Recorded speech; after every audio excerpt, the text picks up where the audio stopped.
Hey, hello, and good morning. It's Ray Eason with the Ancient Tree of Life and the unofficial Anunnaki the Bible channel on Facebook. So today is December 24th, 2019. It is currently 8:21 in the morning. And all across the world, we are having these celebrations that are going on, and they go by various names and such, right?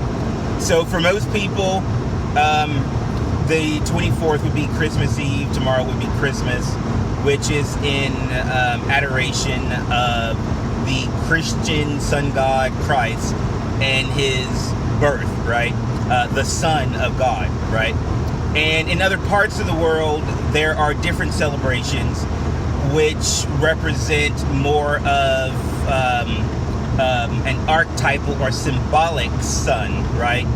And in ancient Kemet, or in ancient Egypt, we have what's called today, the 25th is actually the day of singing Wadjet. And that's singing meaning like to sing, and Wadjet meaning the serpent or the Egyptian cobra, the fiery one, if you will. It's also symbolic of the Urius, which the pharaohs and the gods and goddesses wore around their crown, that the serpent or the snake, right? And what does that really mean? We've got two things. What does the singing of Wadjet mean, and what does that Urius mean, right? So we know that when we work with energies and we meditate and we're looking to ascend, or we're looking to take ourselves to a higher net level, to take flight, if you will, we have to start at our base state. That's what we're given, our base state of being, of who we are, where we're at, and how we've developed up until this point, right? And you want to go to the next level. So you're going from, say, like level 0 or level 1 to like a level 2 or a level 3, right? You're rising upward, right? And in ancient Kemet, and also in Mesopotamia, which they don't really talk about a lot in Babylonian lore and culture, but in ancient Kemet or Egypt, you had the snake or the serpent, or the Egyptian cobra, which represented the part of you that was the lower part, that was closest to the ground, right?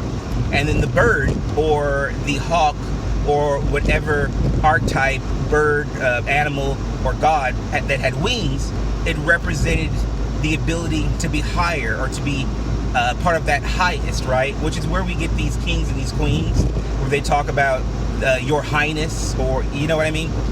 They were actually referring to the highness that a particular royal or a priest or a priestess would have had, the ability to understand the higher, right?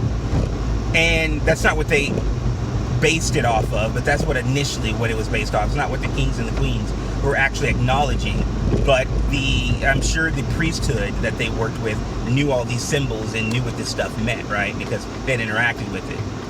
So the ability to rise, even in India, we have what's called the Kundalini, and it's the rising of the energy, the serpent energy, from the bottom all the way up to the top, and then it rises to our head, where it runs its way through the chakras, and then it rises up and it explodes and it takes flight, right?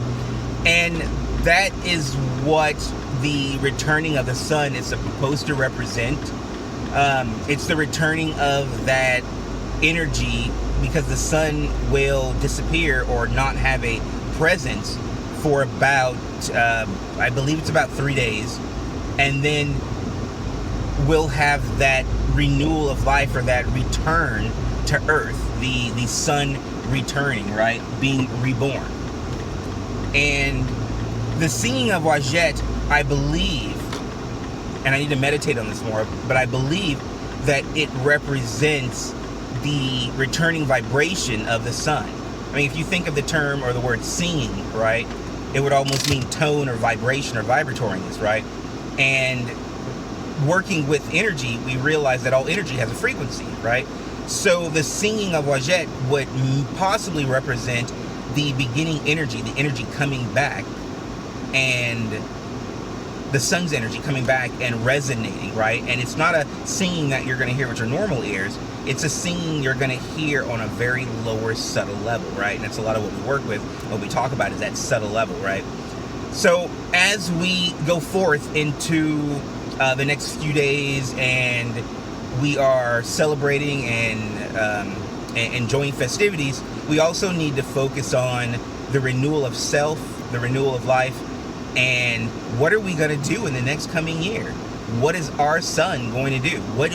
If the sun is to rise back to its pinnacle or crux in August, right, in the summertime months, how do we rise with it, right? How do we escalate, elevate, and rise and become powerful like the sun? How do we manifest change in our life, growth? How do we open up those seeds in ourselves and in others in order for them to grow and be more, right? That way we can have more of a strong community and a strong support, right? And that's really what I want to leave with you guys. I'm not trying to make a lot of deep stuff in this particular video, but just over the next few days, just kind of think about the sun coming back and think about you coming back, right? Because it is about the inside and the outside, the microcosm and the macrocosm, or as above and so below, right?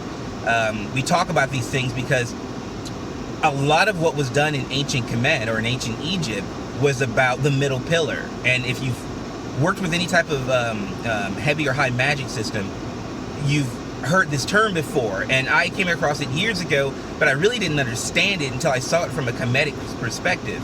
And I started realizing, oh, all these things that the ancient Egyptians did was based around this blendingness of the middle pillar. And the middle pillar is essentially the left and the right blended in together with one, right? Or blended in together to form a third, which that third then becomes a unity, right? So it's all about unity. It's everything that the ancient Egyptians were talking about was unity on some level, how to integrate what was, what will be, and what is. The left, the right, and the middle. You, them, and me. That's why we always have the three. So once again, thanks for watching, you guys. You guys are great. Have a beautiful and happy holiday festivities, and just enjoy yourself and help others enjoy themselves.